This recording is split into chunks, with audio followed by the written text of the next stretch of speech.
Today I'm going to show you the basics of how to adjust your kerosene heater once it warms up. So if you're new to a kerosene heater and you're just starting to learn how to use a kerosene heater, I'm going to show you how to adjust it. If you're not new to a kerosene heater, you probably already know how to do this, so you can skip the video and go to another one. But if you're a beginner in learning on kerosene heaters, this is probably information you probably want to know. Now, as your kerosene heater heats up, the flame will get higher because as the fuel gets warmer, it will combust more easily. So you will have to do more adjustments after you start your kerosene heater and let it warm up. Now your adjustment knob, you will have high and low. Now, in between clicks, you will be able to adjust the knob high and you will be able to adjust it to low. But now it will only have a certain range in between these clicks. And if you're still out of a range and the adjustment's still out and your flame is really high and you're burning a lot of fuel or you're producing a lot of smoke, you may want to drop those flames down. So I'm going to show you how to do this.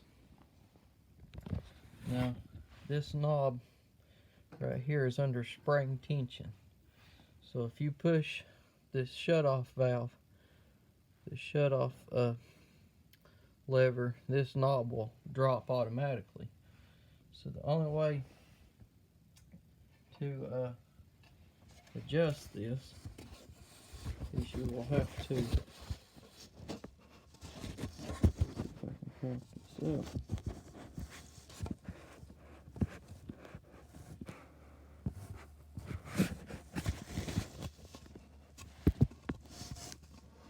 In order to get this adjustment,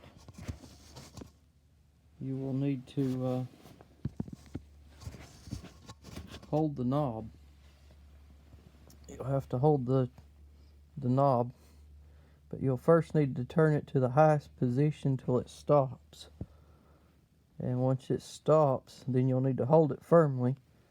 Then you'll press the manual shut off, and then you'll release it down to the next click or the next click after that, and then you'll turn the adjustment knob adjuster down to the desired spot. And then when you get the adjustment just right, you can lower your flames down to where they're extremely low.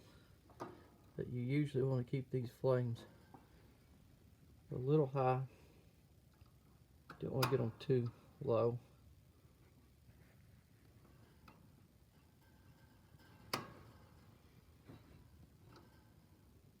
But as this warms up, these flames will grow.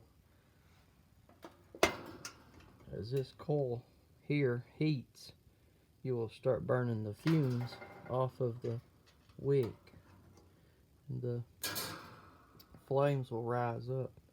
So what you're going to do is keep this adjusted. Sometimes it'll take one more adjustment after you get it started. Sometimes it'll take two adjustments. But if you keep your flames to where they're not real high and it's not smoking, now this is what I would consider low. Now you can go up one more click like that. This would be around medium. But if you get too high, you'll start getting flames that's really high, and you don't want flames really high because it will burn up your fuel. Now, some of them will have a diagram that will show you how to adjust your fuel consumption and how to adjust the wick to make the fuel consumption better. But if you're getting soot like this, that means you're way too high. The normal operating is 3/4 inch on the flame. Now if you get too low, usually too low means the flames are underneath this little cone in the center. If your flames is below the cone, then it's too low. You need it 3/4 above that to where it's raised up enough. And what that's essentially doing is that's pulling air through these vents around the bottom. It's cooling the bottom, and then it's coming through these vents here and then through the coils, and it's cooling and heating your home at the same time. So you want to keep a good pull on it, but you don't want it too high. If you get it too high, then you'll start getting soot. If you get it too low, the heater will get too hot below this point. So you want to keep your flames to where they're not blowing soot and they're pretty evenly, and that's how you adjust it. But you can do this as many times as you need. Just hold this knob firmly after you turn it to the highest position and it stops without clicking it. Then you can press this while holding this knob firmly, and while holding this down you can drop it down another notch, and that's how you adjust your kerosene heater. So if you're new to a kerosene heater and you're trying to learn how to adjust the flame, that's how to adjust it. So if you see your kerosene heater and there's soot coming out up here, you need to check down here and check your flame and adjust it. This will help your fuel consumption. It'll burn a lot slower. You won't burn as much fuel. It'll burn a lot cleaner. The flames will be more controlled and you get an even burn. And this is how you heat your home, and it keeps it from putting off any fumes or soot. And that's how to keep that's the basics of keeping your kerosene heater regulated. You usually want to check it anywhere between 5 and 10 minutes after you've started your heater. You want to make sure you look through your window and make sure that the flames is not too high. Now as it heats, they will rise, so keep an eye on it. After about 20 minutes, the heater should be warmed up enough to where you should be able to go on about your business after adjusting it. After the first or second adjustment, it should be fine to leave alone. But anytime you get a chance, always keep an eye on the flame on them just to make sure. You also want to keep a check also on your fuel. You don't want to get too low. If you get too low on empty, this is how the flame is extinguished in a kerosene heater. When you push the manual shut off and you hold this knob and you slowly turn it down, you don't want to drop it real fast. I usually turn it real slow and hold this down and just turn it all the way to the bottom. And when you turn it all the way to the bottom, it lowers the wick down into the kerosene and it puts the flame out. So if you're real low on fuel, you may have a hard time trying to extinguish the flame, because that is how it extinguishes it, is by dropping the wick into the kerosene and smothering out the flame. So you want to make sure your heater is somewhere in the middle to the full part, and you don't want to overfill it. If you overfill it, you will get too much fuel in your wick and it'll cause a lot of soot, which will cause a higher flame. So you want to keep it under this red mark, and you don't want to get too far past this E. If you get too far past that, then you won't have enough kerosene to extinguish it. But that is how you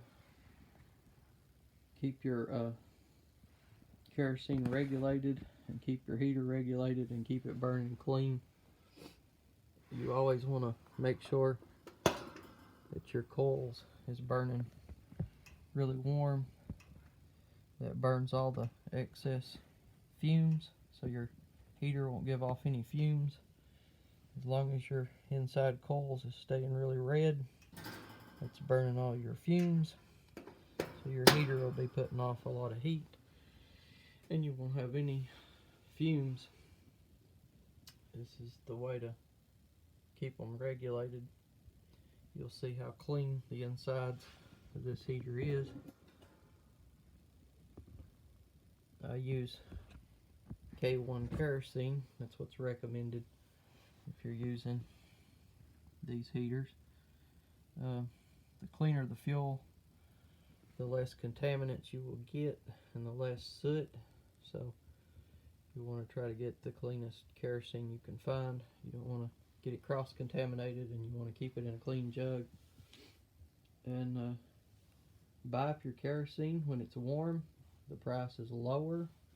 When the temperatures get warmer, buy it up.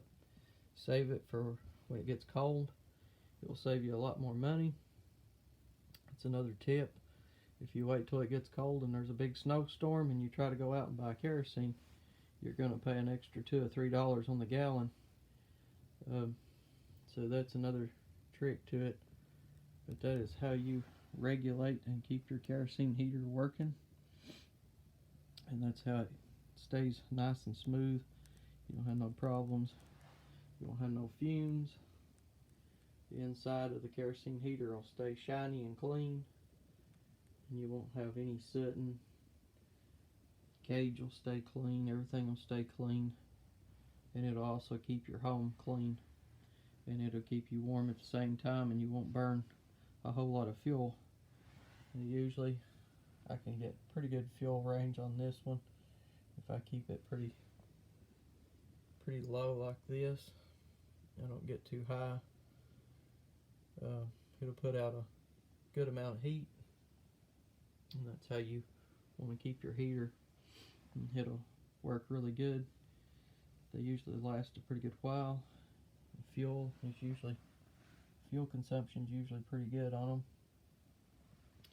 And that is how you maintain your heater in the middle of a snowstorm or emergency. So hopefully these basic tips will help someone that's new to a kerosene heater, that's trying to learn. Now another thing, if it warms up and you're not using the kerosene heater, you may want to break it down and clean it. And the way you clean one of these, or this type of heater, now there's different types. This one, you've got 3 screws on the sides here. You take the 3 screws out on this style, the whole top of this will pick up, and then you can get to the wick. You can wipe it out, clean it out. Any kind of extra charring or any debris that's left in there, you can get inside. This whole top, this whole black painted part will come off. You'll be left with this metal ring here. And inside, now this coil will lift up inside this black part, so you won't have to worry with that. And when you set it back down, it will set back down on there. But that's the quick way of cleaning that. It just takes a few seconds. You got a 4-way flat. It'll take both screwdrivers. You just pop those 3 screws off, slip it off, and while doing it, make sure you take your cap off and make sure there's no flame in it when you're doing this. But that's the maintenance part. It's very simple, very easy, and as long as you keep it clean, you won't have no problem. Sometimes you will need to seat your, after you get it started, you'll need to move it around and get it positioned and seated if the flame is a little odd burning. That's what that little handle's for, so you can do that if you needed. But that is the basics on using a kerosene heater. Hopefully this will help someone, especially in the middle of a snowstorm or emergency. It's new to a kerosene heater that don't know the basics on these. These can be confusing to someone that's new to such a equipment. I've used this one quite often and pretty familiar with it. So if you get a kerosene heater and you're new to it, make sure to learn all the basics to it and learn how to take it apart, clean it. As long as you service it, keep good fuel in it, you will have a perfectly good heater that will work and maintain heat through any kind of emergency. And that is the basics to a kerosene heater.